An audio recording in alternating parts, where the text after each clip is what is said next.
கிறிஸ்துவுக்குள் அன்பான தேவனுடைய பிள்ளைகளே, இயேசுவின் நாமத்தில் அன்பின் வாழ்த்துக்கள். இன்று நமக்கு தேவன் கொடுக்கிற வார்த்தை என்னவென்றால், தேவனாகி கர்த்தர் நான் உன் மீது பிரியமாயிருக்கிறேன். இந்த உலகத்தில் இருக்கிற பிரியங்களும் நேசங்களும் அன்புகளும் அவை நிரந்தரம் அல்ல. தேவன் உங்கள் மீது பிரியமாயிருப்பது தான் நிரந்தரமானது. அன்புக்குரியவர்களே, யாரும் என்னை விரும்பலையே, யாரும் என்னை நேசிக்கலையே, யாரும் என் மீது அன்பு காட்டலையே, நான் நேசித்தேன், நான் பிரிய வச்சேன், அவங்க எனக்கு துரோகம் பண்ணிட்டாங்களே. இன்றைக்கு துரோகத்தின் நடுவில் நின்று கொண்டிருக்கீங்களா? நீங்க நேசிச்சவங்க உங்களை கைவிட்டுட்டாங்களா? நீங்க உதறி தள்ளப்பட்டிருக்கிறீங்களா? அன்புக்குரியவர்களே, கர்த்தர் உங்கள் மீது பிரியமா இருக்கிறார். கர்த்தர் உங்கள் மீது பிரியமா இருக்கிறார். ஆமென். அன்புக்குரியவர்களே, எதற்காக தெரியுமா? 3 யோவான்ல சொல்லப்படுகிறது, பிரியமானவனே உன் ஆத்துமா வாழ்கிறது போல நீ எல்லாவற்றிலும் வாழ்ந்து சுகமா இருக்கும்படி வேண்டுகிறேன் என்று இங்கே அப்போஸ்தலன் யோவான் பரிசுத்த ஆவியானவரால் எழுதி வைத்திருக்கிறார்.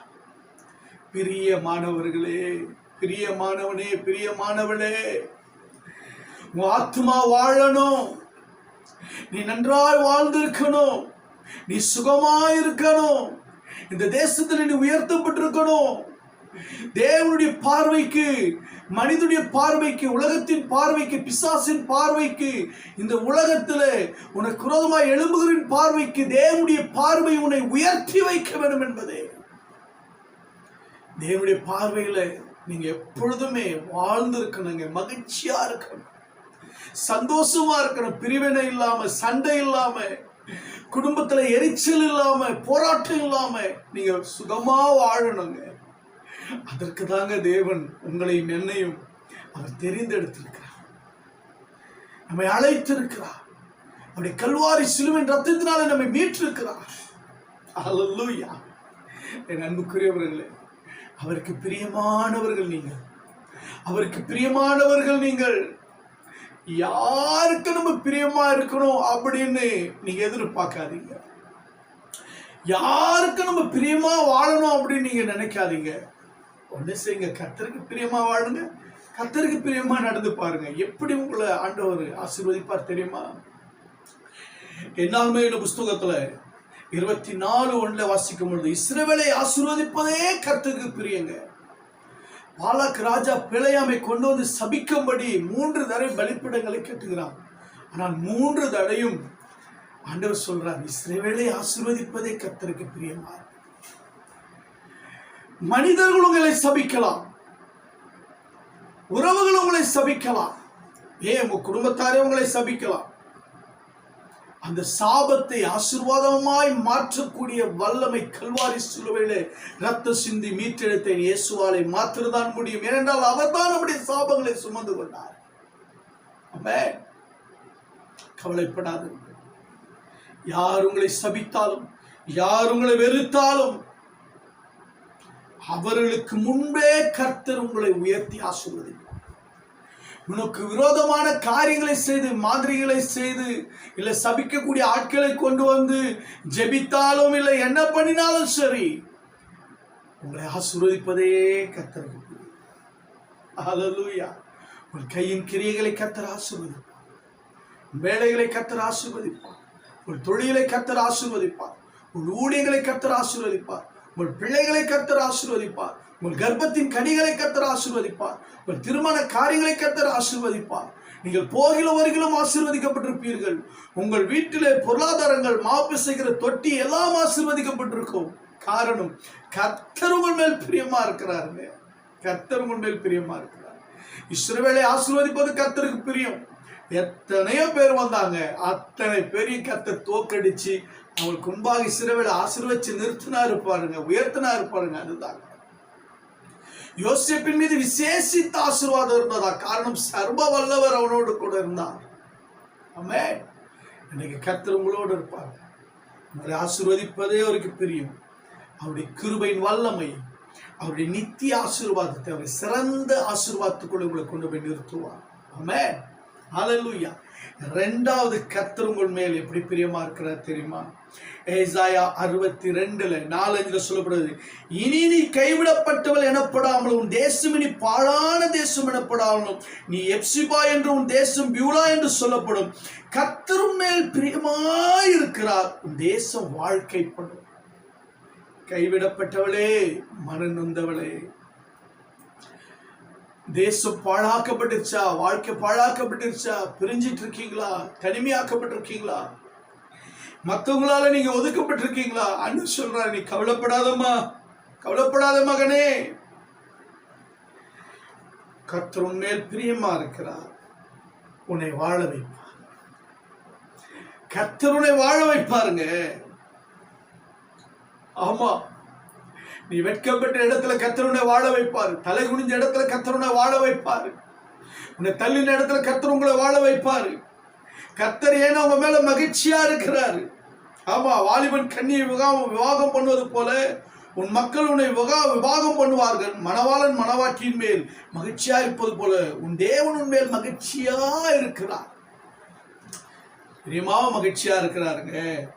ஆமாங்க, உண்மையில் பிரியமா இருந்து உங்களை வாழ வைக்கணும், உங்களை உயர்த்தணும், உங்களுக்கு நல்ல வாழ்க்கை, நல்ல குடும்பத்தை, நல்ல எதிர்காலத்தை கொடுக்கணும் தான் கர்த்தர் பிரியமா இருக்கிறார்.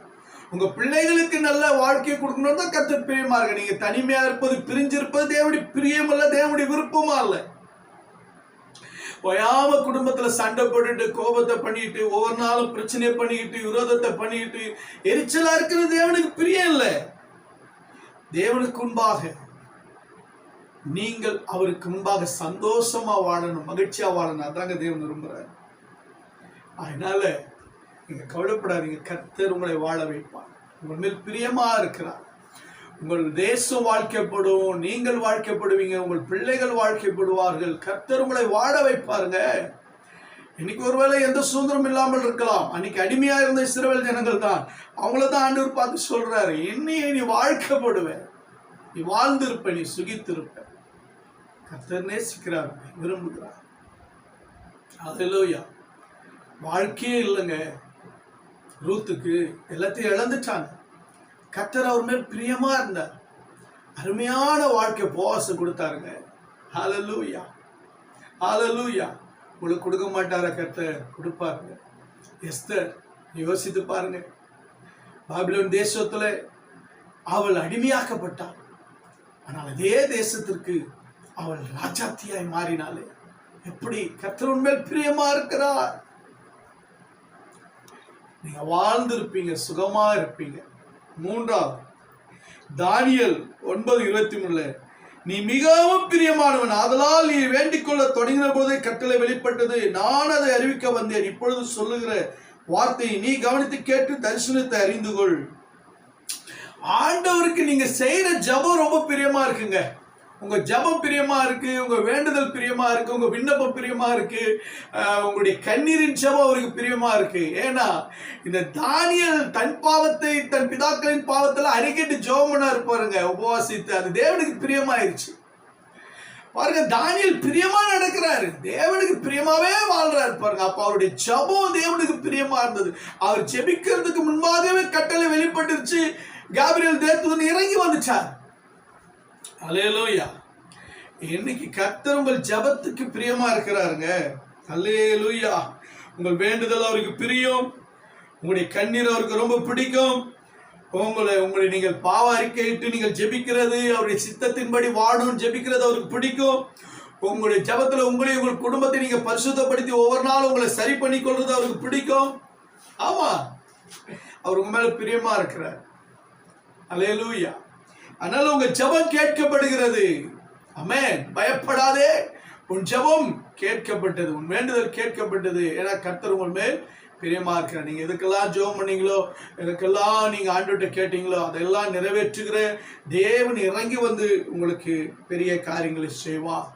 நான்காவது, லூக்கான சுவிசேஷம் 12:32 சொல்லப்படுது, பயப்படாத சிறுமந்தையும் உங்களுக்கு ராஜ்யத்தை கொடுக்க உங்கள் பிதா பிரியமா இருக்கிறார். ஐயோ நான் செத்துட்டா எங்க போவேன் அப்படின்னு நீங்க கவலைப்படாதீங்க. ஆண்டவர் சொல்லிட்டாரு, உங்களுக்கு ராஜ்யத்தை கொடுக்க கர்த்தர் பிரியமா இருக்கிறார்.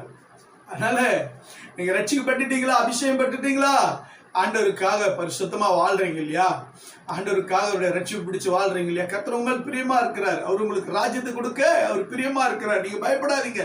என்ன நடக்கும், ஏது நடக்குமோ, நரகத்துக்கு போனா பரலோகத்துக்கு போனா, நீங்க நிறைய பேருக்கு அந்த கேள்வி இருக்கு. சரியா?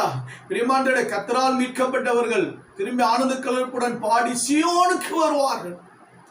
சஞ்சல தவிப்பு ஓடி போகும், சந்தோஷம் மகிழ்ச்சியும் அடைவார். ஆனால் நம்ம சீயோனுக்காக நியமிக்கப்பட்டவர்கள்.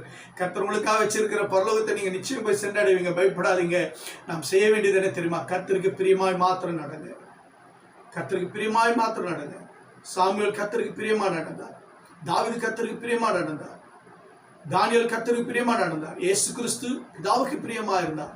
நீங்களும் நானும் பிரியமாய் நாம் தேவனுக்கு வாழ்வோம். உலகத்திற்கு பிரியமாய் அல்ல, சிநேகருக்கு பிரியமாய் அல்ல, குடும்பத்திற்கு பிரியமாய் அல்ல. என் நன்றியோட பிள்ளைகள், இயேசு கிறிஸ்துவுக்கு பிரியமாய் வாழுங்க. கர்த்தர் உங்களை ஆசீர்வதிப்பார். பரலோக பிதாவே, அன்பின் தகப்பனே, இந்த கேட்கிற ஒவ்வொரு குடும்பத்தையும் நீர் ஆசீர்வதி. அவர்கள் வாழட்டும், சுகித்திருக்கட்டும், உங்களுடைய ஆசீர்வாதங்களை அனுபவிக்கட்டும். இயேசுவின் நாமத்தில் சுமந்த கேட்ட நல்ல பிதாவே, ஆமென், ஆமென். God bless.